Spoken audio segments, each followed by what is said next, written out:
I've just bought enough ganja, that's the local name for marijuana, to keep me smoking for months. There's more than a pound of it here, and it cost me just 40 shillings. Nothing illegal about it. I got it from a government-approved shop. For the hash and pot smokers of the West, Kathmandu offers a first-class service. Far from the restrictive drug laws of Europe and America, the hippies and the beats smoke undisturbed. Mixing the strong but rough local product with shreds of tobacco, they pass a wooden pipe or chillum from hand to hand. Only rasping coughs break the peaceful silence.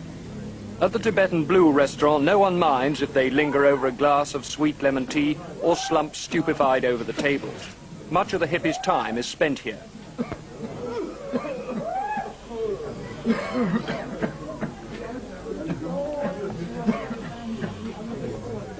Once or twice a day, they emerge gingerly into the narrow streets to clear their heads and visit the temples to be found all over the old city.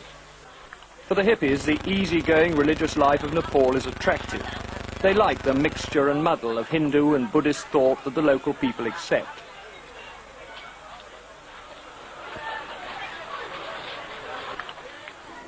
Colour, ceremony and music is what the simple-minded hippies love. Without worrying too much about the significance of what they practice, they enjoy spinning the prayer wheels and ringing the temple bells on their daily tours of the holy places.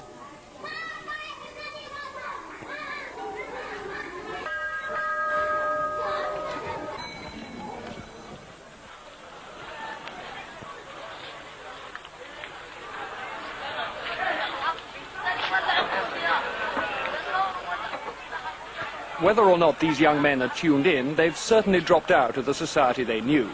Sven was a Swedish college student. Mike, a motor mechanic from South London. Chris, a graduate who'd just finished a course in criminology at Cambridge. Together, they've quietly rejected the practical Western world and seem not at all sure that they'll ever want to return. Driven from Istanbul by an increasingly irate police force, hurried on their way by the authorities in Delhi, the hippies sink gratefully into the slow, comfortable tolerance of Kathmandu.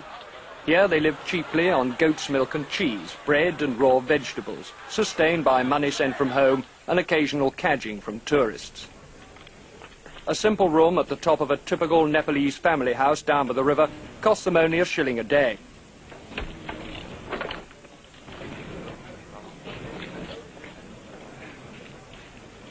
The hippies don't need much to make them happy. They're not worrying about tomorrow.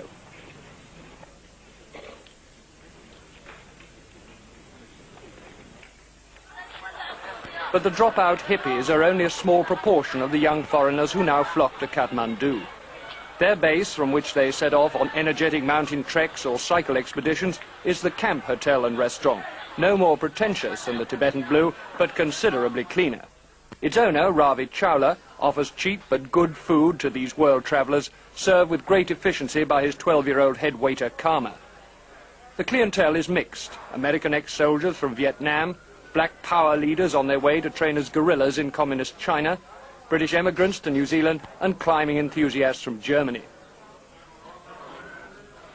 Ravi admits to some surprise at the camp's success, particularly in view of the fact that he doesn't allow visitors to smoke pot.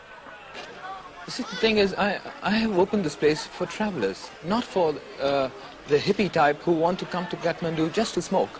And even that, the percentage of people who come to Kathmandu just to smoke is very, very small.